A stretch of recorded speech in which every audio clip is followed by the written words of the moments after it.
a esperança dos que foram justificados.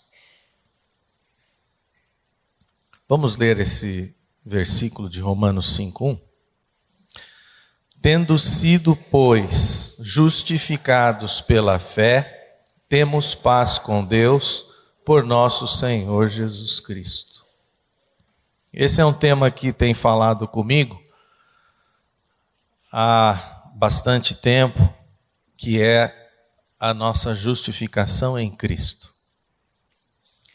E é um tema sempre muito oportuno, porque quando nós falamos de justificação, quando falamos que somos justificados, nós estamos falando em oposição a uma outra palavra que se chama, ou que nós poderíamos dizer, de condenação. Então, enquanto falamos de justificação, o oposto é condenação. Tendo sido, pois, justificados, nós podemos dizer que não somos condenados. Então, isso tem realmente muita importância na nossa vida. E é através da nossa justificação que nós encontramos também libertação. Libertação em todos os aspectos da nossa vida. Então é por isso que mais uma vez eu gostaria de trazer a vocês uma palavra nesse sentido. Mas hoje, falar um pouco daquilo, dos efeitos que a justificação tem em nossas vidas. Qual é o fruto da justificação na vida daquele que crê, que morreu e ressuscitou com o Senhor Jesus Cristo? De maneira prática. Então eu lembrei aqui também de um outro versículo, que é João 3,18, que diz assim: quem nele crê não é julgado.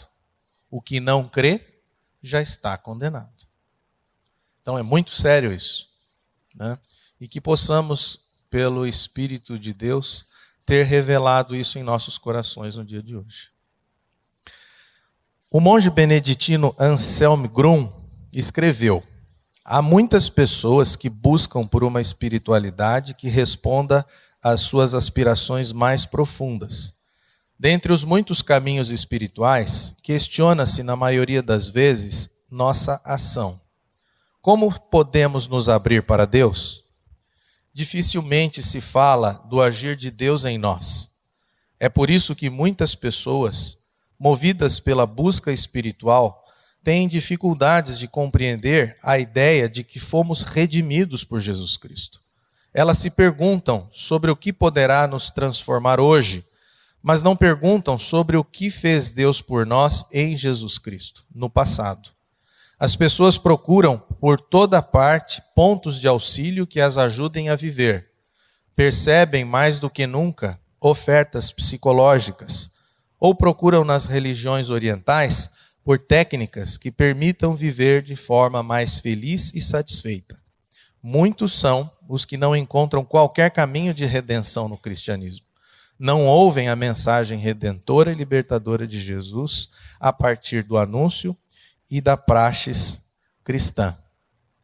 Esse texto, quando eu li, eu achei muito adequado, porque ele reflete exatamente a cultura que nós vivemos hoje. As pessoas, elas vivem, estão vivendo, mas elas sabem que existe um vazio dentro delas. E por conta disso, elas procuram por alguma espiritualidade que vá preencher esse vazio.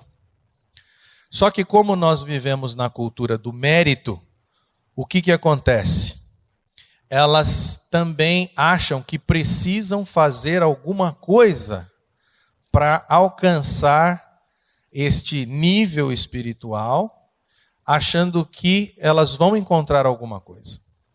Então elas saem em busca de algo.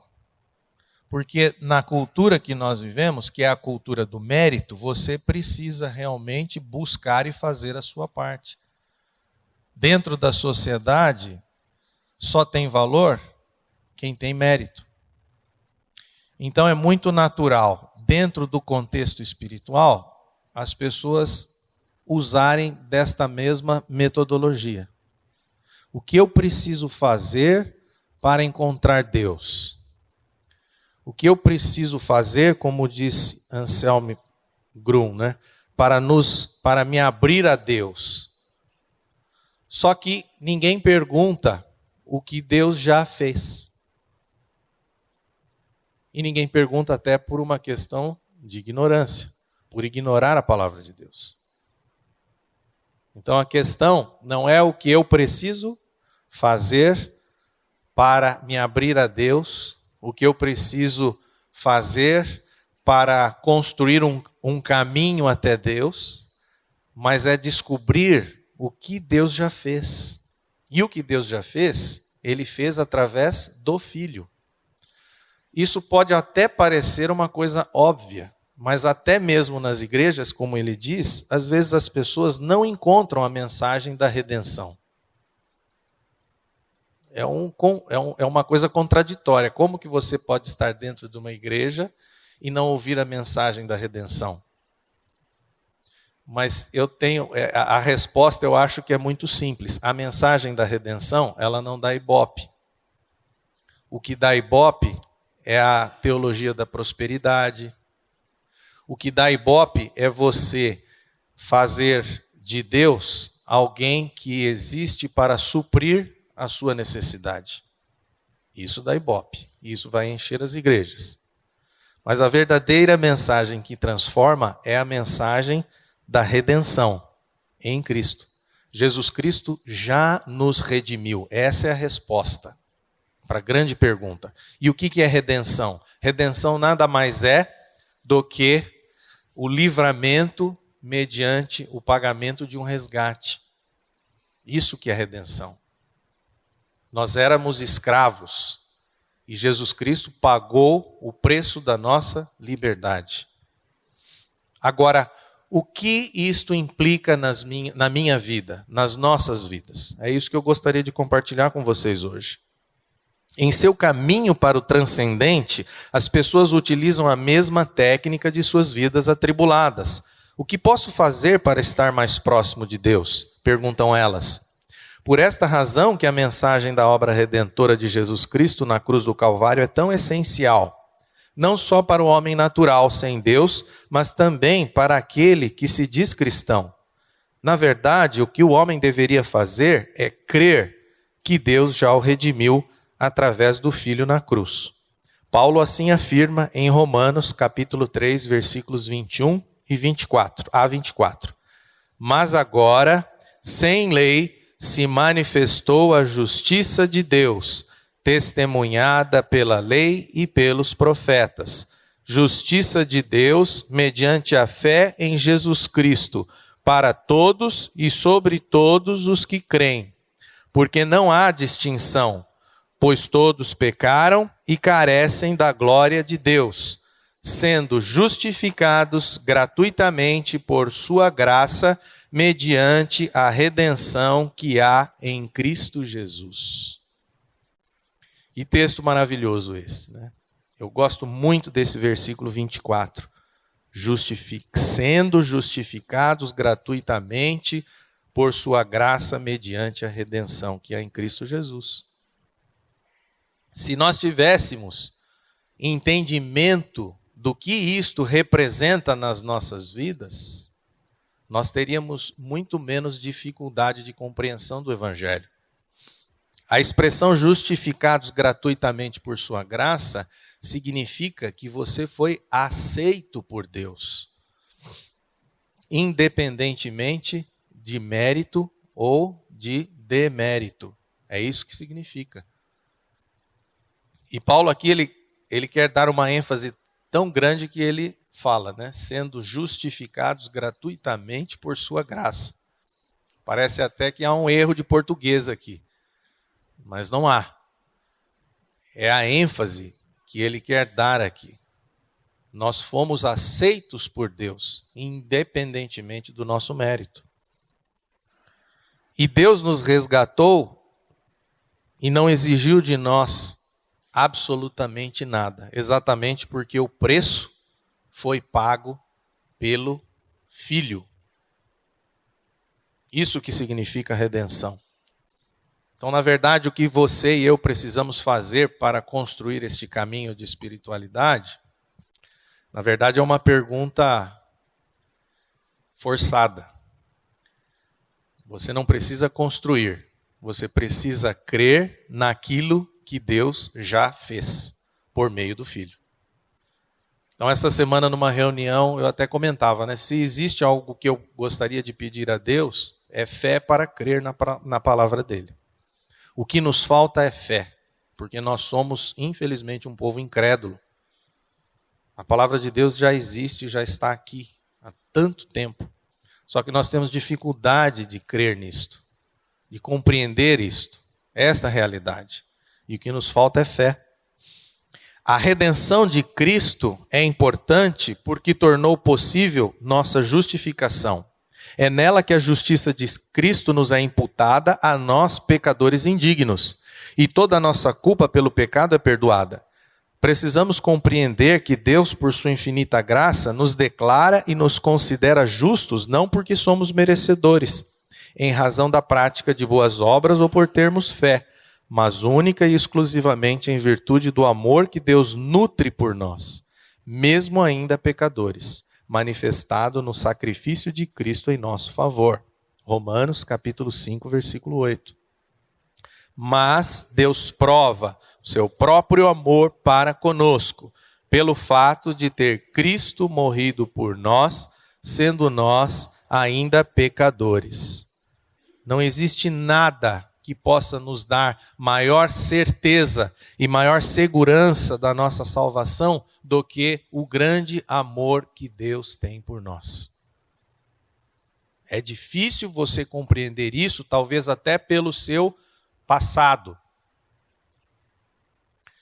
Deixa eu tomar um pouquinho de água. Preciso molhar minha garganta. Por quê? Porque a nossa história de vida, todos aqui tiveram algum pai. E talvez a sua história com o seu pai, talvez não tenha sido uma história de amor, mas uma história de embates, uma história de dificuldades. Então nós acabamos transferindo o modelo que nós temos do nosso pai biológico, ou até daquele pai biológico que nós não tivemos, para o nosso Pai Celestial. E é difícil compreender que Ele nos ama de maneira incondicional, que Ele nos ama não olhando para o nosso mérito ou para o nosso demérito. Por isso que você precisa crer na palavra mediante a fé. Se Romanos 5,8 está dizendo que Deus prova o seu próprio amor para conosco pelo fato de ter Cristo morrendo por nós, sendo ainda pecadores, amém. Isso precisa ser realidade na sua mente e no seu coração. Porque uma vez que for realidade no seu coração, isso vai gerar transformação na sua vida. Então você precisa tomar conhecimento da palavra e crer nela, independentemente da circunstância em que você vive ou da circunstância que você viveu, ou do tipo de relacionamento que você teve com seu pai. O nosso Pai Celestial se relaciona conosco desta maneira aqui. E também, um outro versículo que eu anotei aqui, que é João 3,16, que é conhecido nosso. Porque Deus amou o mundo de tal maneira que deu o seu Filho. É desta maneira que Ele nos ama. Mas o homem, o que acontece com o homem? Ele ignora este fato da redenção. Ele ignora este fato e busca a sua própria redenção em lugares, práticas e crenças que jamais poderão redimi-lo. E quanto mais ele procura, mais necessidade tem, pois não há nada neste mundo que irá satisfazer plenamente o vazio da alma. Jesus nos alertou quanto à nossa ignorância na palavra de Deus, em Mateus 22, 29. Errais, não conhecendo as Escrituras, nem o poder de Deus. Por isso que erramos, porque nós não conhecemos a palavra. Ignoramos a palavra. E aí o que o homem faz? Ao invés de procurar saber o que Deus já fez por meio do Filho, ele busca a sua própria redenção. Ele quer construir o seu caminho de redenção, achando que isto é possível. Ao invés de buscar as bênçãos, deveríamos prestar mais atenção em nossa posição diante de Deus. Não se trata do que podemos fazer para nos aproximarmos de Deus, ou o que fazer para sermos mais espirituais e assim alcançarmos suas benesses. Em primeiro lugar, o que você e eu precisamos saber é que nos encontramos em uma posição de total inimizade com Deus, por causa do pecado do primeiro homem Adão. Não podemos receber nada de Deus nesta posição de separados dele. É nesta hora que a redenção de Cristo faz toda a diferença, pois quando somos justificados, somos reconciliados com Deus. Você sabia que você foi separado de Deus por conta do pecado do primeiro homem Adão? Enquanto nós não tivermos esse discernimento, enquanto não compreendermos o malefício do pecado do primeiro homem nas nossas vidas, nós não vamos entender o que significa a redenção. Então, primeiro, precisamos saber que nós estamos separados por causa do pecado. É aí que entra em cena esta questão da compreensão do que Deus fez por meio do Filho, do sacrifício de Jesus Cristo.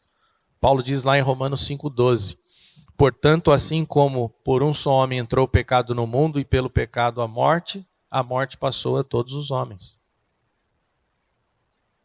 Isso é o que diz a palavra de Deus.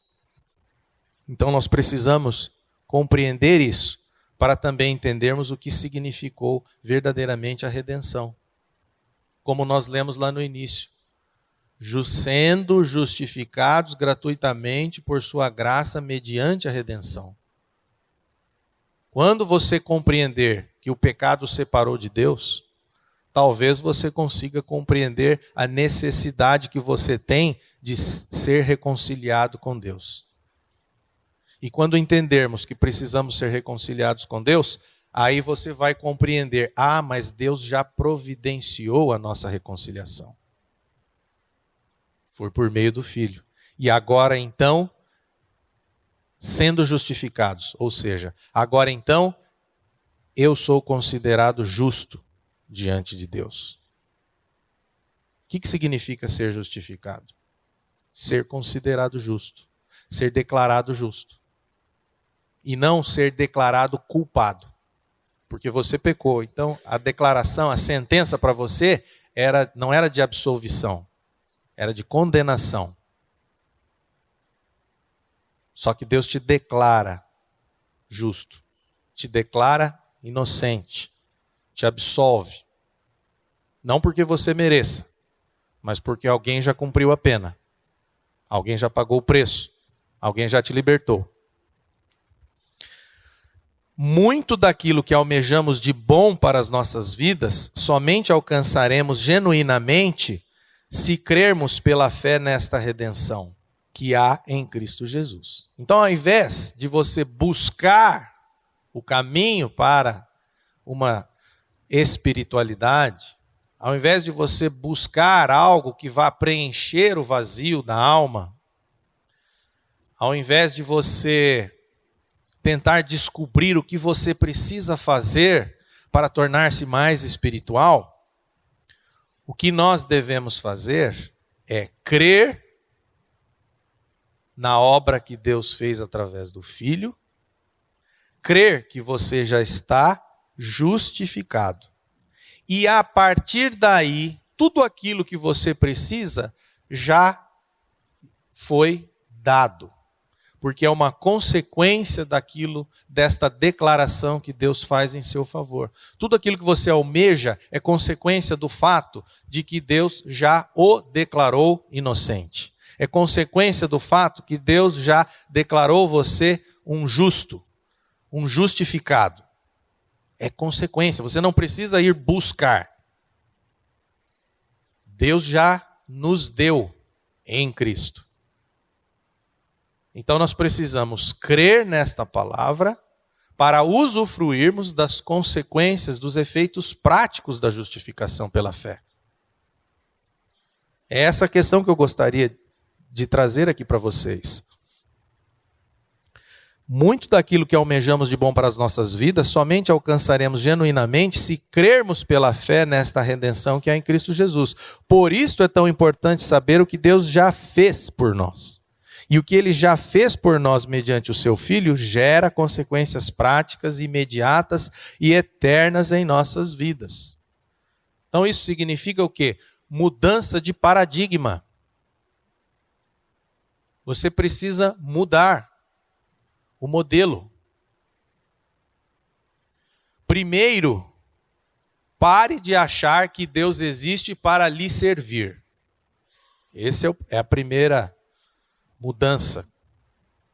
Deus não existe para te servir. Você que existe para servir a Deus. Enquanto você achar que Deus existe para te servir, você está fazendo do cristianismo uma seita. E é exatamente o que existe muito nesse nosso mundo hoje em dia. Seitas. Porque utilizar a palavra de Deus, eu até falo muito isso, é muito fácil você manipular a palavra de Deus.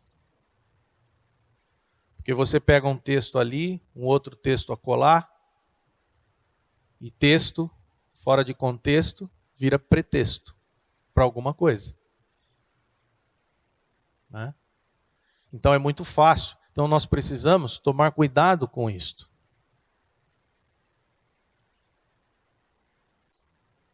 Então Deus não existe para nos servir. Nós é que existimos para servir a Deus. A segunda questão, dentro dessa mudança, pare de buscar o que fazer. É esse raciocínio, mas o que eu devo fazer? Você precisa crer. Você precisa ler a palavra de Deus, conhecer a palavra de Deus e crer na palavra de Deus. Então, às vezes você fica com a sua mente tentando funcionar. Agora eu vou fazer aquilo, vou fazer isso. Mas a palavra de Deus, ela está aqui para nos dizer o que já foi feito. Então você precisa parar de ignorar a palavra. Se tem alguma coisa que você deve fazer é ler a palavra, conhecer a palavra. E pedir a revelação do Espírito para o seu coração. E terceiro, veja o que Deus já fez. Deus já fez tantas coisas, mas a nossa compreensão é muito pequenininha. Então, o que significou a redenção de Cristo Jesus em minha vida? Significou que através dela você foi justificado. E uma vez justificado gratuitamente, agora existe um caminho que já foi delimitado por Deus. E é isso que Paulo fala agora, nesses próximos versículos que nós vamos ler. Paulo assinala algumas dessas consequências na vida daqueles que foram justificados mediante a fé. Romanos capítulo 5, versículos de 1 a 4. Tendo sido, pois, justificados pela fé, temos paz com Deus, por nosso Senhor Jesus Cristo, por meio de quem obtivemos acesso pela fé a esta graça, na qual estamos firmes. E nos gloriamos na esperança da glória de Deus. Não só isso, mas também nos gloriamos nas tribulações, porque sabemos que a tribulação produz perseverança. A perseverança um caráter aprovado, e o caráter aprovado, esperança. Quantas coisas aqui nós vemos que Deus já preparou para nós a partir da justificação mediante a fé. Só que nós ignoramos tudo isso aqui. A primeira e mais importante consequência, paz com Deus. É porque fomos passados, justificados pela fé por nosso Senhor Jesus Cristo, que temos paz com Deus. Portanto, a primeira lição que aprendemos é a de que tudo o que podemos receber de Deus, o recebemos por intermédio de Jesus Cristo. E a nossa reconciliação com Deus é o maior presente que poderíamos receber do Pai por meio do Filho. A reconciliação é algo que Deus já efetuou mediante a morte de Cristo. Paz com Deus, é isso que nós recebemos. Porque nós estávamos em inimizade com Deus por conta do pecado. E agora, quando somos justificados, a palavra de Deus diz que nós temos paz. Paz com Deus. Será que isso aqui não é talvez aquilo que de cada 10 pessoas, 10 estão procurando? Só que nós já recebemos esta paz com Deus. As pessoas estão cheias de culpa. As pessoas estão, mas eu não posso ir a Deus agora. Mas por quê? Porque eu já fiz tanta coisa errada. Deus não vai me aceitar. Quando as pessoas elas estão com esse raciocínio, Deus não vai me aceitar porque eu já fiz tanta coisa errada, qual que é o raciocínio que elas estão fazendo? Que elas podem redimir-se a si mesmas. Só que isso não existe, ninguém pode fazer autorredenção. Mas esse é o raciocínio delas, por causa da cultura. Porque é essa cultura que nós recebemos. Mas a palavra de Deus é contra a cultura. E a palavra de Deus diz que em Cristo você já foi redimido. E por conta do que ele já fez, do que Deus já fez por meio do Filho, você agora tem paz com Deus. Então não é fazendo meditação que você vai obter a paz com Deus. Talvez você tenha uma paz interior. Não é fazendo yoga. Talvez yoga também dê uma paz interior, mas não paz com Deus. Paz com Deus é só por meio do sacrifício de Jesus Cristo, é só pelo sangue derramado. E o sangue derramado de alguém que não tinha pecado. Então, se você derramar o seu próprio sangue para fazer a redenção, a sua redenção com Deus, isso também não vai funcionar. Porque era necessário alguém que não tivesse pecado. Então, na verdade, na realidade, nós nunca encontraremos paz com Deus neste mundo. Você pode procurar,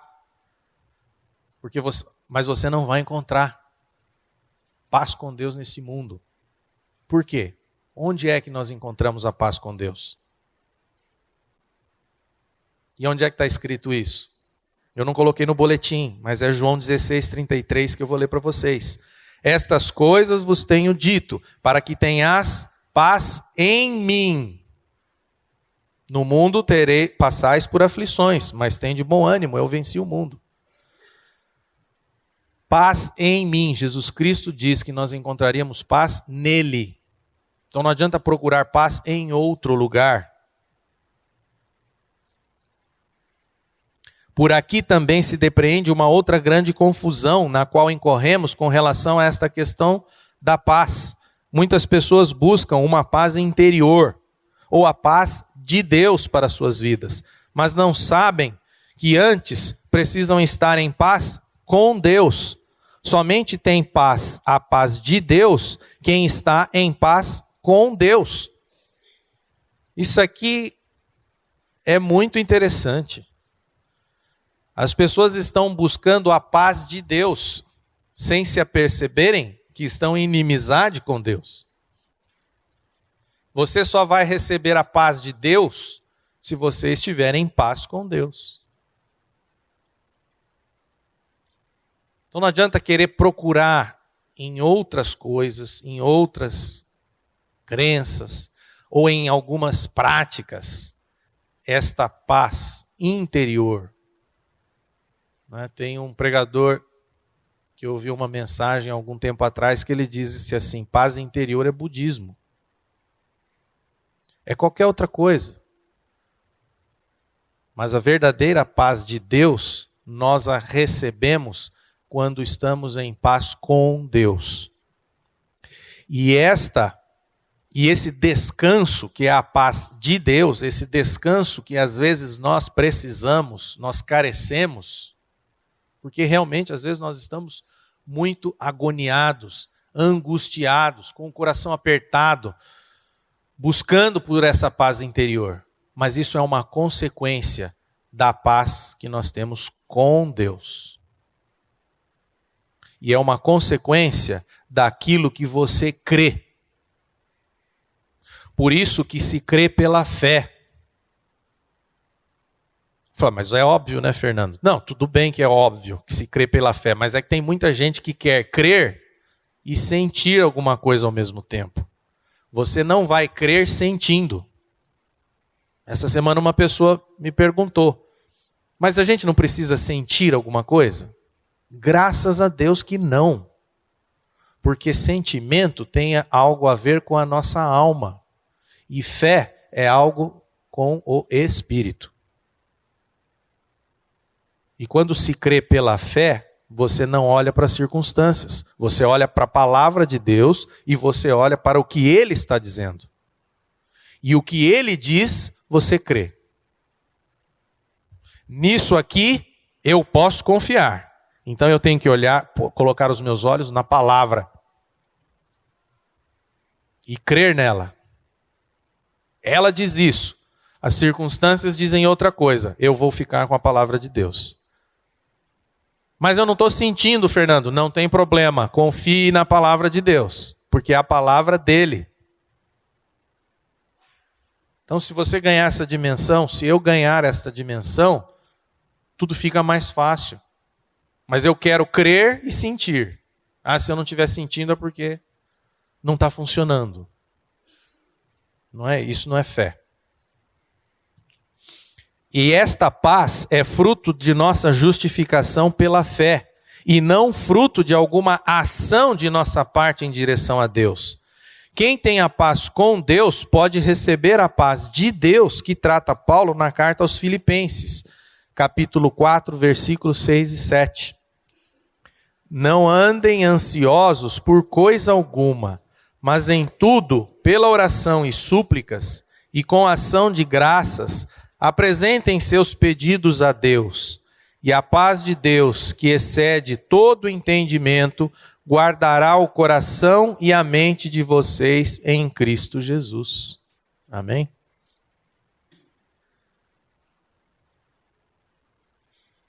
O que vai guardar o nosso coração e a nossa mente em Cristo? A paz de Deus. Só que só tem a paz de Deus quem está em paz com Deus. O Dr. Martin Lloyd Jones apresenta 6 aspectos práticos através dos quais podemos analisar se estamos gozando ou não desta paz com Deus. Isso aqui é muito interessante. Porque muitas vezes você lê a palavra, crê na palavra, mas você às vezes não sabe qual que é a tua situação. E ele fala de questões aqui muito práticas, para que você possa fazer uma análise de si próprio. Se você está gozando ou não, porque se de repente a resposta for negativa, você precisa clamar para o Pai. Senhor, eu quero gozar dessa paz com Deus, porque está na tua palavra. Eu sou filho, eu creio. Eu não quero viver à margem das tuas promessas. Quais são esses aspectos que ele diz? Aquele que tem paz com Deus é alguém cuja mente está em repouso quanto à sua relação com Deus. Você está em repouso em relação à sua posição com Deus? Ou quanto à sua relação com Deus? Aquele que tem paz é aquele que compreendeu o que é ter sido justificado. Então você precisa entender o que é isso. Sendo, pois, justificados gratuitamente por sua graça, mediante a redenção que é em Cristo Jesus. Então, por meio da redenção que há em Cristo, eu fui declarado justo. Você foi declarado, independentemente do que você fez. Por quê? Gratuitamente por sua graça. A palavra de Deus está dizendo isso. Fernando, mas eu fiz tanta bobagem. Deus não vai considerar essas bobagens que eu fiz? Não. Decididamente não. Então, se você entendeu o que é ter sido justificado por Cristo, mediante a redenção que há em Cristo, você está em paz com Deus. Isso tira de nós toda a culpa. E esse é o objetivo da nossa justificação. Eliminar toda a culpa que pesa sobre nós. Segunda pergunta, a segunda questão. Aquele que tem paz com Deus é alguém que sabe que Deus o ama a despeito do fato de que é pecador. Eu sou pecador, mas Deus o ama. Mas Deus ama pecadores? Deus ama pecadores. Nós lemos aqui Romanos 5,8. Mas Deus prova o seu próprio amor para conosco pelo fato de ter Cristo morrido por nós, sendo nós ainda pecadores. Então ele amou você quando você ainda era pecador. Quantas pessoas a gente conhece que estão esperando ter uma vida dentro da mentalidade delas, sem pecado, para se aproximarem a Deus? Mas isso é uma bobagem. Porque você nunca vai chegar lá. Você pode buscar. Os nossos olhos precisam estar fixos em Cristo. E nós podemos buscar o viver de Cristo para as nossas vidas, que foi um viver sem pecado. Mas você nunca vai chegar nesta condição. Até porque nós vivemos em um corpo de pecado. E nós só receberemos um corpo glorificado sem pecado na eternidade. Então desista. Desista. C. Aquele que tem paz com Deus é alguém que pode responder às acusações da sua própria consciência. Vão surgir muitos pensamentos. Mas você fez isso, mas você fez aquilo. Para dizer que você não está em paz com Deus. Mas aquele que está em paz com Deus, ele pode responder essas acusações da própria consciência. Por quê? Porque ele compreendeu o que significa cruz. O pastor Dagoberto, quando ele foi orar, quando ele foi conversar aqui, ele falou sobre isso. Nós fomos crucificados com Cristo. Nós morremos juntamente com Cristo. E ganhamos uma nova natureza com a ressurreição de Cristo. Então a sua consciência não pode te acusar. Então quando ela vier te acusar, você fala, eu morri com Cristo. Morri juntamente com Ele. E todos os meus pecados foram pregados na cruz. Até mesmo aqueles que eu ainda não pratiquei. D. Aquele que tem paz com Deus é alguém que pode responder às acusações do diabo, porque o diabo também vai lançar os seus dardos inflamados. Fala, você que se diz cristão, como que você pode ter feito aquilo? Só que ele não pode contestar o fato do que o sangue derramado na cruz fez em meu favor e em seu favor. O diabo não pode contestar isso, porque quando nós dizemos que Jesus Cristo morreu na cruz, que o sangue dele foi derramado, nós não estamos contando uma história. Nós estamos falando a respeito de um fato que aconteceu. Então, o inimigo também não pode. E aquele que tem paz com Deus é alguém que deixa de ter medo da morte. Por que que nós temos medo da morte? Você não deveria mais ter medo da morte, porque você está em paz com Deus. Paulo diz que o viver é Cristo e o morrer é lucro. Morrer é lucro. Mas eu tenho medo que o meu filho morra, eu tenho medo que o meu pai morra. Tudo bem, é por causa da saudade, daquele vazio. Mas você ter medo da sua própria morte? Paulo diz que é lucro. A primeira vez que eu fui num velório, que eu vi as pessoas cantando hinos de louvor, eu fiquei meio... Eu ainda não entendia muito bem essas coisas, né? Falei, nossa, mas os caras estão cantando. O cara morreu e eles estão cantando. Mas por quê? Porque ele foi para a glória. Nós estamos aqui a nossa vida inteira falando a respeito de Deus, falando a respeito do Filho, e quando você morrer, você vai estar junto de Deus e junto do Filho. Você quer coisa melhor do que essa? Então por que nós temos medo da morte? Nós estamos em paz com Deus. E graças a Deus, porque a redenção que há em Cristo nos liberta do medo desta morte. Quantas pessoas existem que têm medo de morrer, não é? E F, aquele que tem paz com Deus, mesmo quando cai em pecado, pode fazer tudo o que foi descrito anteriormente. Cai em pecado. Tá bom. É evidente que Deus não quer que você viva em pecado. Dia e noite. Não é esse o projeto que Ele tem para você. Mas você caiu em pecado? Levanta. Por quê? Porque o sacrifício pelo teu pecado já foi feito. É aquilo que eu falei. Até daqueles que você ainda vai fazer. O sacrifício de Jesus Cristo tem efeito. Não era como antigamente, que tinham que matar os animais a todo momento, para purificar os pecados do povo. Agora não. Não há mais necessidade. Quando você cai em pecado, você duvida da sua posição diante de Deus? Você duvida da sua salvação? Isso é uma mentira que o inimigo está tentando colocar na sua mente. Eu cometi pecado, um pecado muito grave, Fernando.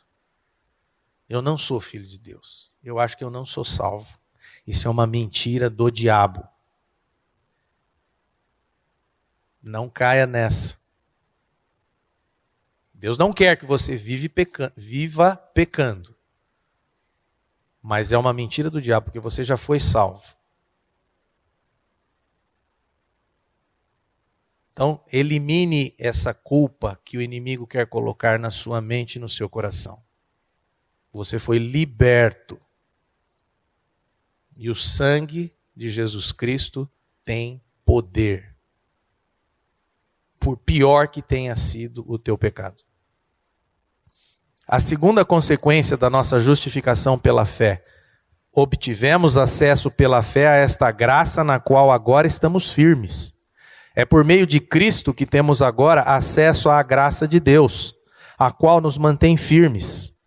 Antes de sermos justificados, estávamos debaixo da ira de Deus, Romanos 1,18, e éramos tidos como rebeldes. Agora justificados, Deus nos considera como filhos, como herdeiros, Romanos 5,9.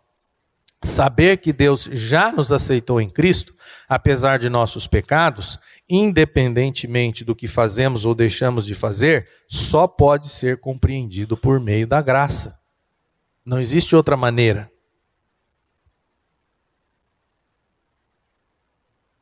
Nós cantamos um hino aqui, Maravilhosa Graça. E tinha uma parte que falava da mansão real. Não tem? Mansão real. E eu tinha colocado aqui descrito uma cena, mas pode ser usada como uma mansão real também.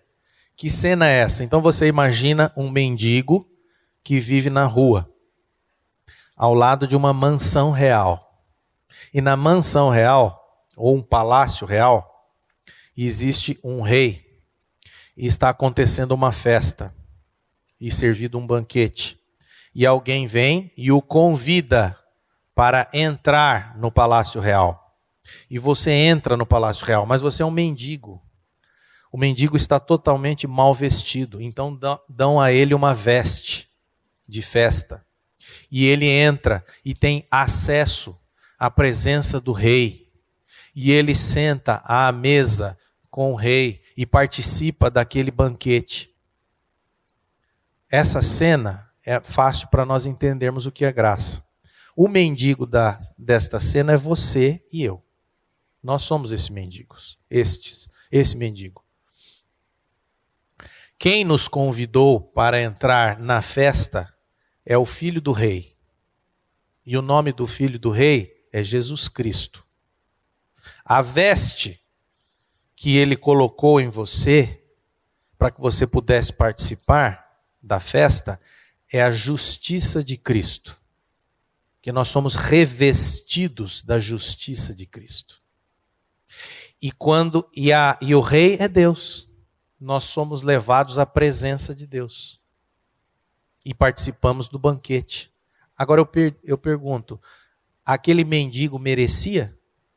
Não. O que o levou da rua para dentro do palácio, na presença do rei? O que foi que o levou? A graça de Deus. Graça de Deus é isso. Não tem sentido, não tem merecimento, não tem nada. É a graça de Deus que leva a mim como mendigo e a você também para dentro do palácio na presença de Deus, onde nós somos revestidos pela justiça de Cristo e podemos participar desta festa, participar do banquete e participar de todas as bênçãos que a palavra de Deus diz que existem para os seus filhos. Agora, as pessoas querem as bênçãos como mendigo, do lado de fora do palácio. Aí não tem jeito. Você precisa ser revestido pela justiça que há em Cristo, para que você tenha acesso a essas bênçãos. Por isso que as pessoas têm dificuldade de entender que a maior bênção é você ter acesso. A maior bênção é você estar em paz com Deus. Essa é a maior bênção, o maior presente. Porque é a partir daí que você tem acesso ao resto, às outras coisas. Agora não adianta você ficar como mendigo querendo usufruir da presença de Deus. Do lado de fora. Jesus está convidando você para entrar, mas você não quer, você quer continuar lá, fora. Tem uma outra expressão que eu gosto de usar, né? Às vezes você é o mendigo da história, às vezes você é o porco que está lá no chiqueiro. Estão chamando você para tirar você de lá, mas você quer continuar lá no chiqueiro. Você gosta daquilo, né? Só que você não entendeu, o porco que vive no chiqueiro, ele não sabe ainda o que existe fora do chiqueiro. Ele acha que a vida é aquilo ali. Comendo aquilo ali. E nós às vezes somos assim, né? Nós achamos que a vida é aquele chiqueiro e nós devemos comer aquilo ali. E existe algo muito melhor que Deus tem para cada um de nós. Tudo que recebemos de Deus é absolutamente imerecido. Graça é algo que resulta do exercício do amor espontâneo de Deus por nós. Além de termos acesso a esta graça, é nela que somos firmados. Nossa segurança está na certeza da graça de Deus e não nas circunstâncias que envolvem nossa vida. É por isso que não devemos ficar ansiosos pelo dia de amanhã. Mateus 6, 31 a 34. Não é pelo nosso mérito que Deus nos trata como filhos. Não é pelo mérito que Deus o considera como filho. Graça é algo absolutamente imerecido, que resulta do amor espontâneo que Deus nutre por cada um de nós. Isso é graça. Então não há como ficar olhando as circunstâncias. Nós precisamos estar firmados na graça de Deus, na certeza e na segurança da graça de Deus. E o acesso a esta graça é consequência, é resultado da nossa justificação em Cristo. Se Deus já o declarou justo, você está na graça. Fernando, não diz isso. Como que eu posso estar na graça vivendo o que eu estou vivendo? Você não sabe da minha história. Então continue olhando para as circunstâncias. A Bíblia diz que o justo viverá por fé. O justo não vive olhando para as circunstâncias. Mas a minha vida está de ponta cabeça. Como é que você pode estar dizendo que eu estou na graça? Porque o oposto da graça, o sinônimo da graça não é uma vida isenta de problemas, de dificuldades. Sinônimo da graça não é ganhar na loteria esportiva. Isso não é graça. Se Deus já declarou você justo, se você já foi justificado mediante a fé, você está na graça. Eu não sabia. Eu falei, mas então creia. Não sou eu que estou dizendo isso, é a Bíblia que está dizendo isso. Você está na graça. E a terceira consequência de nossa justificação pela fé: nos gloriamos na esperança da glória de Deus e nas tribulações. Essa eu acho que é a melhor delas. É uma paulada na nossa cabeça.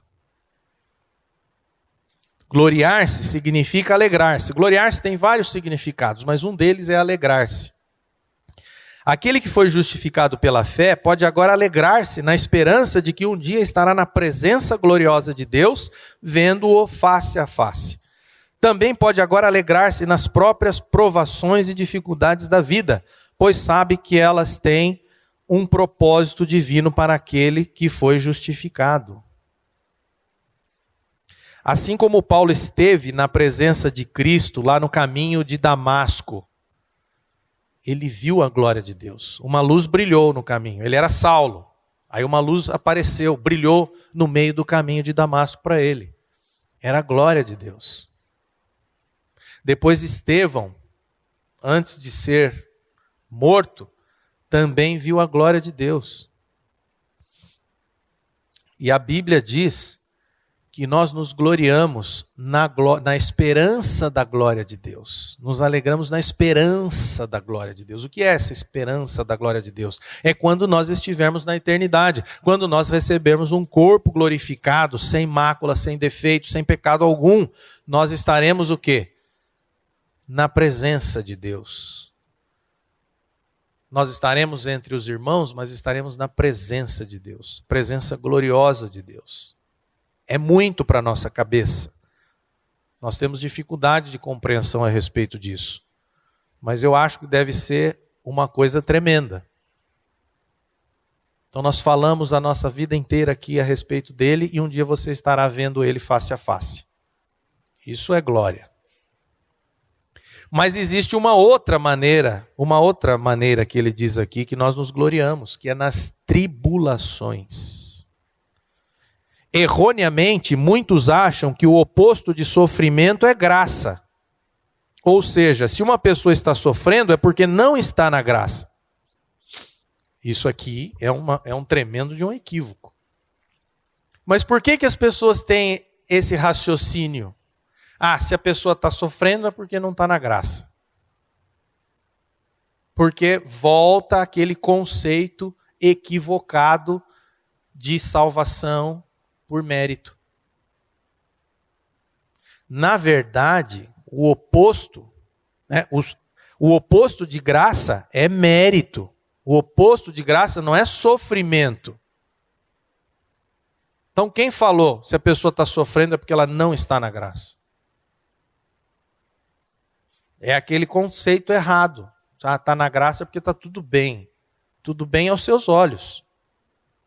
Mas você e eu só conseguimos enxergar as coisas que são visíveis. Mas e aquelas que são invisíveis? Que você só enxerga mediante a fé? Essa você não vê. Você precisa crer. E quem vê é Deus. O sofrimento faz parte da vida de quem foi justificado. Ou seja, de quem é filho de Deus. Aliás, se analisarmos cada um dos personagens bíblicos, veremos que todos eles foram servos sofredores.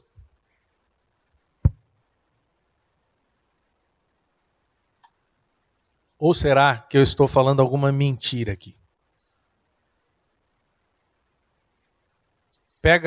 Pegue qualquer um na Bíblia e encontre um que foi isento de sofrimento. Então, eu coloquei 4 aqui na minha anotação. José do Egito. O que aconteceu com José do Egito? Era odiado pelos irmãos, foi vendido para os mercadores, assediado pela mulher do patrão e foi acusado injustamente e preso. Será que ele sofreu?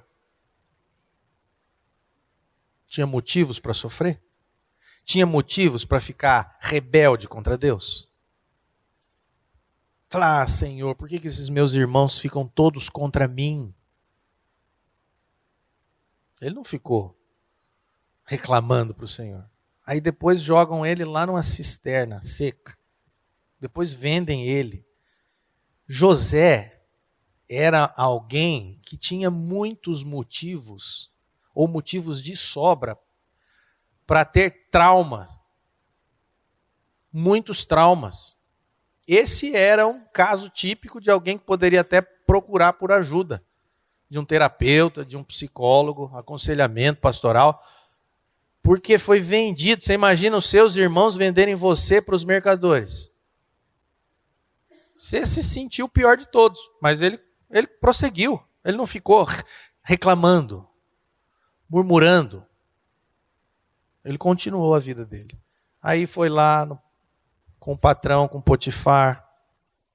Aí a mulher vai lá e assedia ele.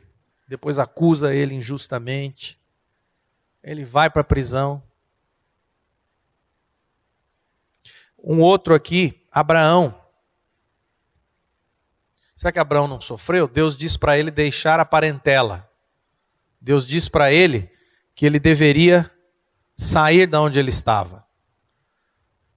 Depois vocês sabem, a mulher dele era estéril. Deus faz uma promessa, aí dá um filho, ele fica todo contente, aí Deus fala assim, agora vai lá e sacrifica o teu filho. Ele tinha motivos para sofrer? Jó perdeu patrimônio, filhos, perdeu saúde. E Estevão, que morreu apedrejado. Isso é 4 aqui. Mas pode procurar à vontade. Então, se você é cristão, bem-vindo ao time. Essa é a realidade. A palavra de Deus diz que é um privilégio sofrer por causa de Cristo. Privilégio. Mas então por que a gente não é assim, Fernando? Porque a gente não tem fé na palavra de Deus, né? E porque nós só conhecemos metade da palavra ou não conhecemos nada da palavra. Se nós conhecêssemos verdadeiramente a palavra de Deus, você não teria dificuldade nenhuma em passar por provações e sofrimentos. Se você não quer sofrimento em sua vida, você ainda não entendeu o que é o Evangelho de Jesus Cristo. Evangelho é tratamento de Deus para um paciente chamado pecador, e não um anestésico ou alguma droga alucinógena. Evangelho é tratamento. Evangelho não é assim, você toma um remédio e passa tudo. Passou, não sinto mais dor. O anestésico faz isso, né? Ou você toma uma droga e fica viajando. Evangelho também não é droga. Evangelho não é psicotrópico. Você quer viajar, sentir um êxtase momentâneo, não ter dor, sofrimento? Tem muita coisa sendo oferecida por aí. Mas acontece... Paulo não está dizendo aqui que nós devemos gostar do sofrimento, né? Paulo não está dizendo aqui que você tem que ser masoquista. Não está dizendo isso. Mas nós precisamos compreender que o sofrimento na vida do filho tem um propósito. E esse propósito, ele vai ser cumprido. E você precisa crer na palavra, porque você vai chegar lá. Vamos ler aqui. Paulo escreveu o seguinte aos cristãos de Corinto: porque a nossa leve e momentânea tribulação produz para nós eterno peso de glória, acima de toda comparação.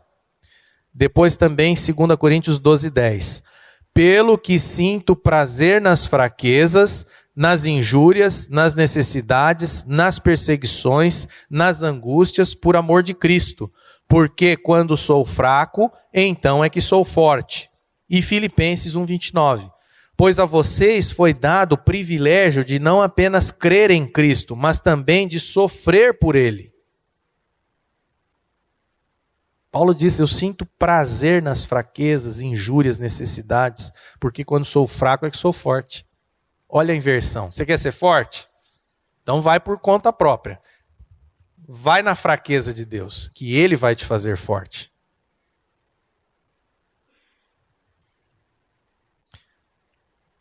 E por que gloriar-se nas tribulações? Por quê? Aí é que vem o método de Deus.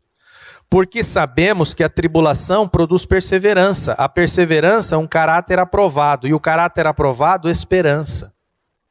A tribulação para aquele que foi justificado não representa um ônus, mas a certeza do agir de Deus em sua vida. É na tribulação que podemos enxergar a nossa verdadeira condição de falidos.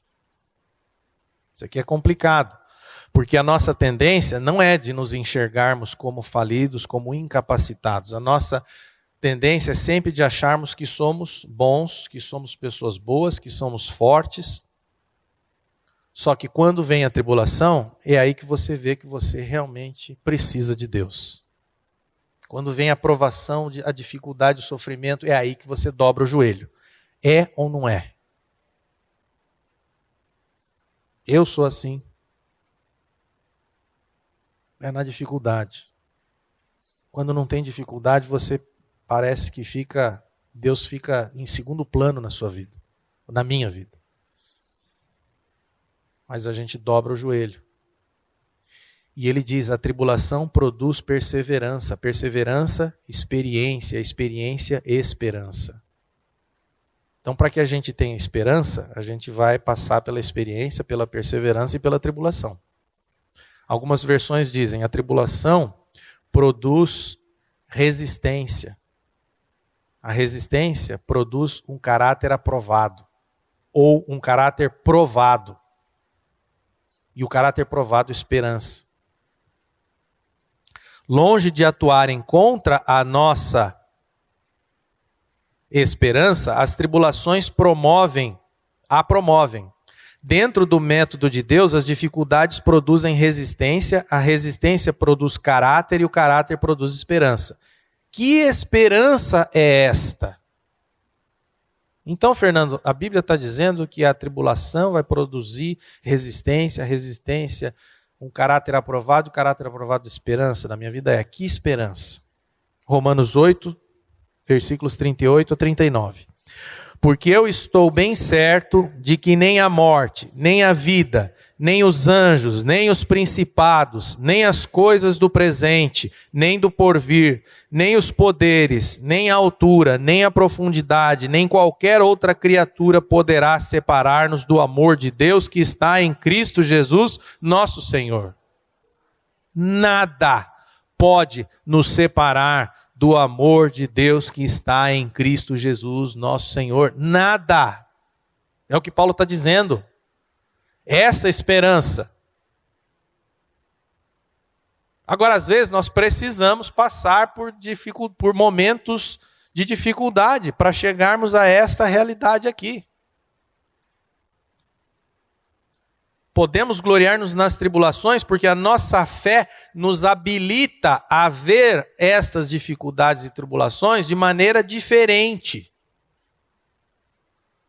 Você tem que pedir a Deus para que Ele revele ao seu coração, mostre para você, para que você, por fé, possa compreender e ver a dificuldade de forma diferente. A fé vai nos habilitar a ver o sofrimento de maneira diferente. E quando nós lemos aqui resistência, nós já estamos terminando, tá? Quando nós lemos aqui em resistência, eu lembrei de uma...